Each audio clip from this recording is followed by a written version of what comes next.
สวัสดีค่ะเสือน้อยมาแล้วค่ะมาแล้วเสือน้อยเปิดฉากมาก็เนี่ยค่ะปั้มกันเลยเสือน้อยของบ้านเราดูนะคะไม่มีใครยอมใครเลยเด็กๆฮะสู้กันได้ตลอดค่ะเด็กๆชัตตูนของเราชัตตูนรายงานตัวค่ะดูนะคะดูคนสวยนั่งมองนู่นมองนี่ค่ะสายตาเขานี่ว่องไวมากๆสำหรับชัตตูนเด็กฉลาดก็แบบนี้ค่ะทองจันรายงานตัวค่ะพี่ทองจันของเราสาวเสียงหวานลูกแม่ทองมาตาโตนะคะทองจันของเราก็ตาโตหูวิ้งอะลูกฮะคนสวยของแม่กิ่งส่วนอันนี้ก็ทองเต็มค่ะทองเต็มแมวส้มของเราแมวส้มตัวเมียนะคะส้มทั้งตัวเลย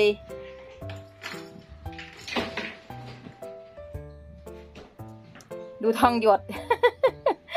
ทำไมนั่งมูทู่อย่างเงี้ยลูกฮะโอ้ทองอันนี้ทองมาศนะคะทองมาศลูกแม่กำไลทองอันนี้ทองทวีของเราเด็กๆนั่งอยู่ที่บันไดกันค่ะทองมาศสาวน้อยทองมาศทองหยดทำไมทำหน้าอย่างนั้นอ่ะลูกฮะทองหยดแล้วก็ทองมีนะคะทองมีอยู่ข้างล่างดูถึงจะทำหน้าบูดแต่ก็น่ารักค่ะลูกนะถึงหนูจะหน้าบูดแต่หนูก็น่ารักแม่สายลุงค่ะแม่สายลุงมาขอโชว์ตัวดูสตูนนะคะสตูนกับสตังพากันเล่นอยู่ข้างบนแล้วก็เนี่ยพี่ทองแท่งของเราก็เหมือนกันพอลงมาข้างล่างก็เนี่ยค่ะ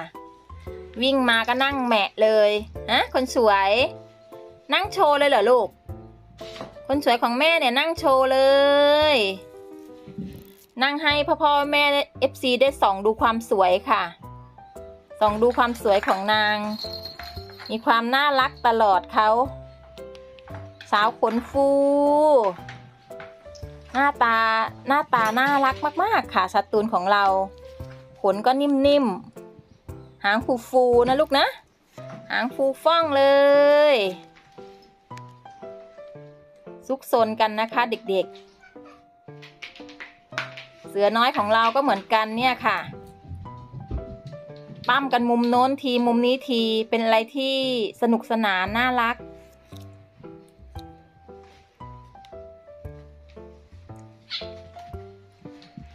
ยังไงแม่กิ่งก็ฝากพ่อแม่ FC ไปติดตามเพจของแม่กิ่งได้นะคะเพจของแม่กิ่งก็คือชื่อช่องเป็นแม่กิ่งกับแมวจรเหมือน YouTube เนี่ยค่ะไปติดตามที่เพจได้แล้วก็แม่กิ่งก็จะมีลงความน่ารักของเด็กๆให้ดูเหมือนกันค่ะ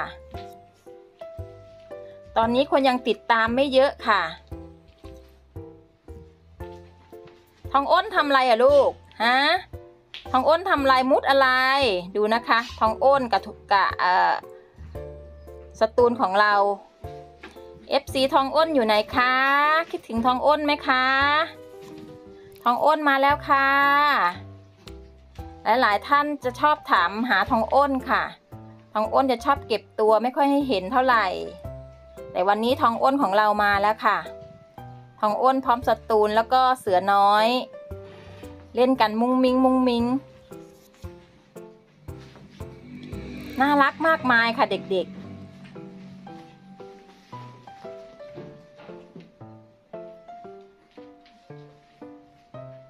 แล้วมุดหาอะไรกันนะลูกสตูน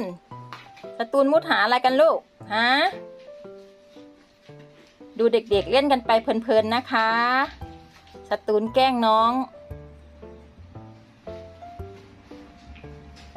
ดูไม่รู้สตูนแกล้งน้องหรือน้องแกล้งสตูนไม่รู้น่ารักมากค่ะ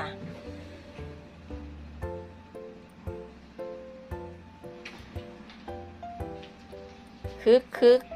วันนี้เขาคึก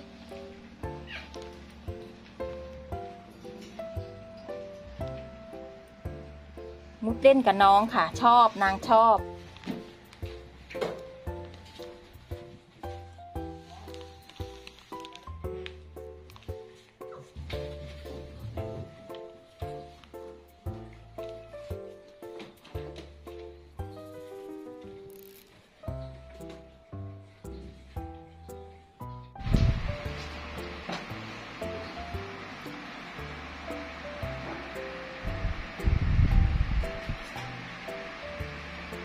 คนสวยของเรานั่งโชว์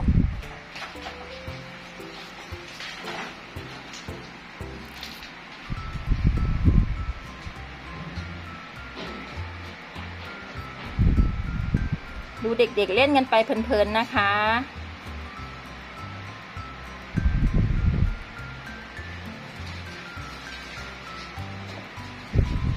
ยังไงแม่กิ่งก็ฝากสนับสนุนอุดหนุนสินค้าของแม่กิ่งด้วยนะคะน้ำมันพิมพิลาค่ะน้ำมันพิมพิลาใช้ดีมากๆค่ะใช้ดีมากๆท่านใดปวดขาปวดเข่าก็คิดถึงน้ำมันพิมพิลาของแม่กิ่งได้ค่ะสนับสนุนสินค้าของแม่กิ่งได้นะคะ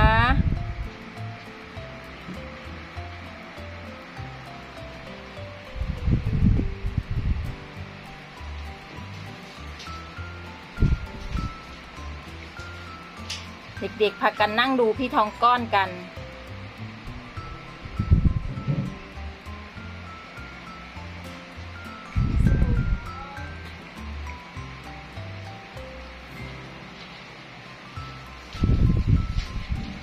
เสือน้อยเสือน้อยเสือซ่อนแอ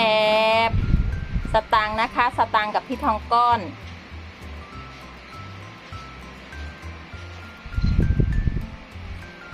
ยังไงก็ฝากกดไลค์กดแชร์ให้เด็กๆด้วยนะคะฝากกดไลค์กดแชร์ให้เด็กๆแล้วก็ดูโฆษณาให้เด็กๆด้วยค่ะกำลังใจของแม่กิ่งแล้วก็ลูกๆก็เนี่ยค่ะมีผู้ใหญ่มี FC เข้ามารับดูรับชมก็เป็นกำลังใจที่ดีให้กับแม่กิ่งค่ะดูความน่ารักของเด็กๆบ้านเรา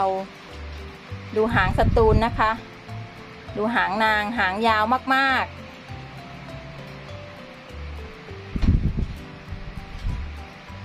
ตั้งแต่แม่กิ่งจัดมุมใหม่แบบนี้แม่สายลุงเขาได้มุมนอนดีมากๆเลยค่ะได้มุมนอนดีเขามีที่แอบอย่าแกล้งน้องนะลูกทำเบาะตกลงมาค่ะทำเบาะตกจากกรง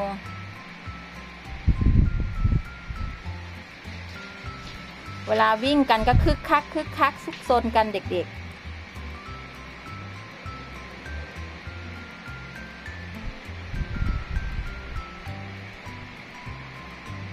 สองพี่น้องเขาทองพูนกับทองทวี